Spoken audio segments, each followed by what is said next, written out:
We're talking about, again, the confidence to fail. And here's a quote I heard. It's probably been 4 or 5 years ago that really blessed me, because I believe this and I've lived it because I've failed a lot. And it simply says, if he fails, at least he fails while daring greatly, so that his place shall never be with those cold and timid souls who neither know victory or defeat. Now, let me reread that. At least if he fails, at least he fails while daring greatly, so that his place shall never be with those cold and timid souls who neither know defeat nor victory. And let me try something real quick. No, we're good. We'll just keep going on. Everything worthy comes with great risk. Right? Think about that. Every worthy thing in your life that you have, anything that you want, comes with great risk.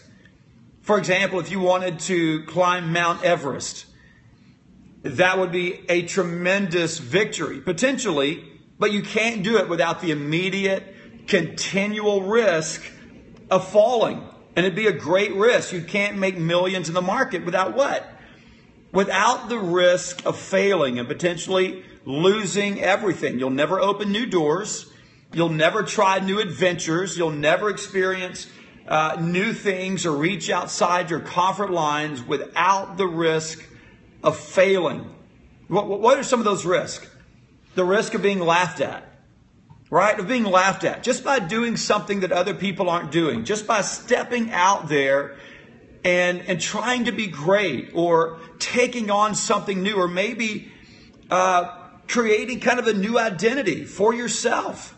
Kind of redefining yourself and really stepping up your game. You really risk the possibility of being laughed at, of being misunderstood.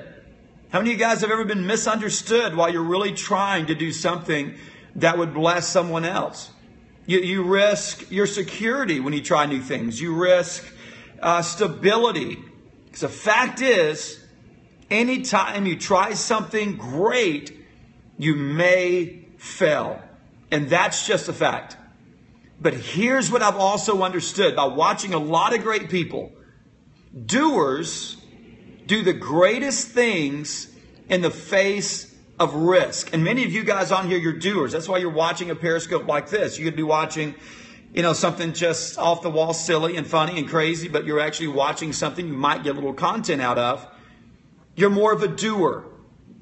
Doers do the greatest things in the face of risk. They strive, they build, they win, all inside the reality of potential failure. So real quickly, let me give you 3 truths that may provide you the confidence to fail. And these are 3 things that really I've internalized a few years ago. And they give me the confidence to take those risks and even potentially fail. Number 1, I'll never know if I don't try. Right? And you'll never know if you don't try. Let me ask you this, and give me a little feedback on this. What's worse than failing? I mean, think about that for a second. What's worse than failing? I'll tell you what I think is worse than failing. Yeah, that's good. Never knowing. Not trying. Exactly right. Not knowing the possibility. To me, what's worse than failing is exactly what you're saying. It's the regret of never trying. Right? At the end of your life, or maybe 20 years after the fact, it's the regret, it's the thought. I really would have wanted to do this. I would have wanted to at least experience the possibility. Could I have done it or not? But the regret of never trying. I once heard a pastor say, this was, it was about 4.5 years ago. I was sitting in a church service, and this pastor said, it was so simple. He said, you can't hit if you don't swing. And I thought, that makes a lot of sense in a very practical way. And even when I met my wife, I met her through network marketing, and here she is, this gorgeous, amazing, beautiful, spirited, enthusiastic person. And just model, drop dead gorgeous. And I remember seeing her and thinking, I'm not sure if my game is quite up to that, I'm not sure if I'm necessarily the right guy to strike up a conversation. You know, that may not be me. That we'll leave that to someone else. But I remember that quote in my mind. You know, you can't hit if you don't swing, right? You can't. You might as well swing. What's the worst that can happen? You miss. What's the worst that can happen? You clip a fly ball over, to the left field stands. What's the worst thing that can happen? As long as you don't mind risking a little embarrassment, risking a little bit of somebody looking at you funny. I'll never know if I don't try, and that'll give me the confidence to go out there. So if you're starting a business, maybe you're in network marketing or other types of sales, or you have a great idea, right? You have a great idea, but you don't know how receptive other people will be to it. Here's the thing. I'll never know if I don't try. I'll never know. If I don't really give this thing everything I have, if I don't go 100% full throttle in this thing, I'll never know what I could have accomplished. I'll never know if I could have gone all the way to the mountaintop, if I could have been a top 10 earner or 7-figure earner. I'll never know, because I'll never risk the potential of failing or the potential of someone looking at me and saying, I don't like what they're doing. I wish you were doing something else. Here's the second thing. The numbers are always in your favor.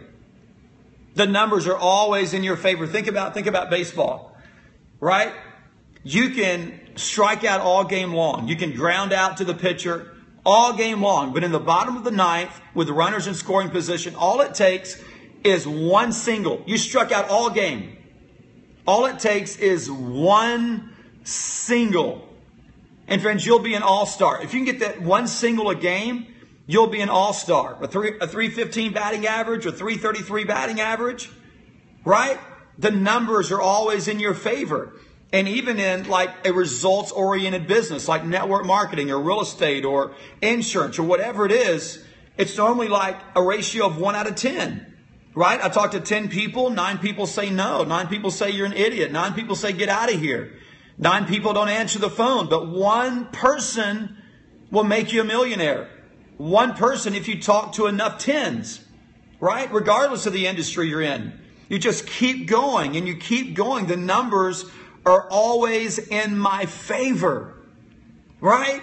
It is. It's a numbers game. The numbers are in my favor. That gives you the confidence to go make that phone call, the confidence to make one more presentation, the confidence to get out there and talk to people that maybe you're scared to death to talk to. Hey, I just got to find one. I got to get through the 9 no's to find one. We hear that all the time. The 80-20 rule. Someone just said that. Exactly right. And here's the third thing. And actually, someone just mentioned it. You guys are way ahead of me. I'll get better in the process. And that gives me confidence to fail, because I'll get better in the process. You know who never gets better? There are certain people that never get better, and I'll tell you who they are. And you'll think of some people in your mind when I say this, because you have them in your life, I promise you. The critic never gets better. They never do.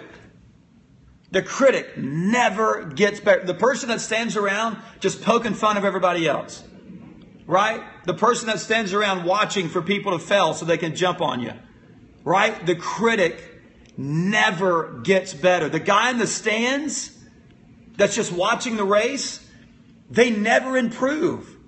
You know who gets better? It's the guy on the track who's out there running, who keeps pushing week after week only to lose the race. He loses and the critic says he lost. But yet the next week he's out there again and he loses again. But he practices more and he loses again and he practices more. But every week, guess what? The guy on the track is getting better. Is he suffering some losses in the process? Absolutely. But he understands that losing is part of his growing. Losing is part of getting better. It's being out there on the track with people that are more experienced and a little bit faster and maybe a couple of years older. But he keeps trying because he knows I'll get better in the process. And guys, that's what it's like in your life and in your business. If you can understand that as long as you're in the stands and just spectating, You're never going to improve, but if you just put yourself out there and you do it in the face of fear, right? Do it in the face of potential failure. As someone taught me years ago, to do it afraid. And I've always remembered that. Because there have been a lot of times in a lot of situations where I was scared to death to do it. Scared to death to walk through that door. But I'd always remember that truth, that philosophy. Just do it afraid. So when you're afraid, do something. Take an action step. Step into it. But just do it afraid, because the greatest things in life are on the other side of fear, right? The greatest accomplishments are always on the other side of what scares us to death. And in network marketing is picking up the phone. I mean, it scares people to death. And insurance is picking up the phone. It scares people to death. But that's where greatness is. It's on the other side of that fear. I'll wrap it up by saying this. I heard a trainer for the Navy SEALs probably, maybe 3 or 4 years ago. He was talking, and he was giving the SEALs of the creed during their training. He said, here's one thing that we teach all of our trainees in the SEALs. And pardon my French on this, but he said, do 3 things that suck every single day. In other words, there's a lot of things we can do that's comfortable. Right? There's a lot of things we can do that fit inside of our comfort lines. But he said, if you're going to get better, do 3 things that suck every single day. Do 3 things you don't want to do. Do 3 things that scare you to death. Do 3 things you don't enjoy, because it's probably on the other side of that you're going to be better and accomplish more. Having the confidence to fail. Hey, let me read this, and we're going to close off today. From Theodore Roosevelt. I know you've heard this, but I just want to read it so you can hear it in your ears again this morning. Theodore Roosevelt said, it's not the critic who counts. It's not the man who points out how the strong man stumbles, or when the doer of deeds could have done them better. He said, the credit belongs to the man who is actually in the arena. That's why trolls never bother me. They're not in the arena, right? Whose face is marred by dust and sweat and blood. Who strives valiantly, who errs, who comes short again and again, because there's no effort without error and shortcoming. Listen to this.